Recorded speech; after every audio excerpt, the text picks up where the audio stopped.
اللہ خالق ارض و سما کا فضل و احسان ایک مرتبہ پھر اپنا اور اپنے حبیب کا ذکر کرنے کی توفیق بخشی۔ آج کے اس مختصر سبق میں آپ کے سامنے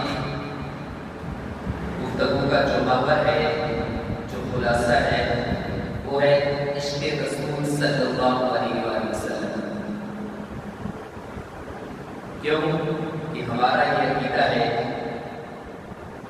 کہ محمد صلی اللہ علیہ وآلہ وسلم کی محبت دین حق کی شرط اول ہے، اسی میں ہو اگر خامی تو سب کچھ نامکمل ہے، کہ دنیا کا سب کچھ تب ہے جب عشق رسول ہے، محبت رسول ہے۔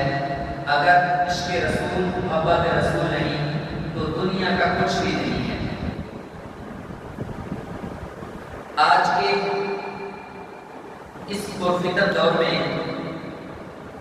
ہم دعوت تو کرتے ہیں، لیکن ہم عشق رسول اور محبت رسول سے ہمارے دل خالی ہیں۔ یہ بات ازہر من الشمس ہے کہ سید عالم صلی اللہ علیہ وآلہ وسلم کی محبت اور آپ کا عشق ایمان ہے، بلکہ ایمان کی بھی جان ہے کہ اگر محبت رسول عشق رسول نہیں تو ایمان بھی مکمل نہیں ہو سکتا۔ وہ مشہور حدیث مبارکہ کہ سیدنا عمر بن خطاب رضی اللہ تعالی عنہ نبی مکرم صلی اللہ علیہ وسلم کی بارگاہ میں حاضر خدمت ہوتے ہیں، عرض کرتے ہیں یا رسول اللہ صلی اللہ علیہ وسلم، میں آپ سے سب چیزوں سے بڑھ کر محبت کرتا ہوں مگر اپنی جان، یعنی اپنی جان پہلے ہے، باقی سب چیزیں مجھے آپ سے پیچھے ہیں۔ حضور نے فرمایا آپ کا ایمان نامکمل ہے۔ تو پھر انہوں نے عرض کیا یا رسول اللہ صلی اللہ علیہ وسلم، مجھے آپ اپنی جان، دنیا و ما فیہا، والدین، بچے سب سے زیادہ محبوب ہو۔ تو حضور نے فرمایا اب تیرا ایمان مکمل ہے۔ تو ایمان تبھی مکمل ہوتا ہے جب دنیا و ما فیہا، اپنی جان کیا سب کچھ سے مقدم نبی مکرم صلی اللہ علیہ وسلم کی ذات گرامی ہے۔ محبت اور عشق میں ہمیں ایک معیار کی ضرورت ہے کہ ہم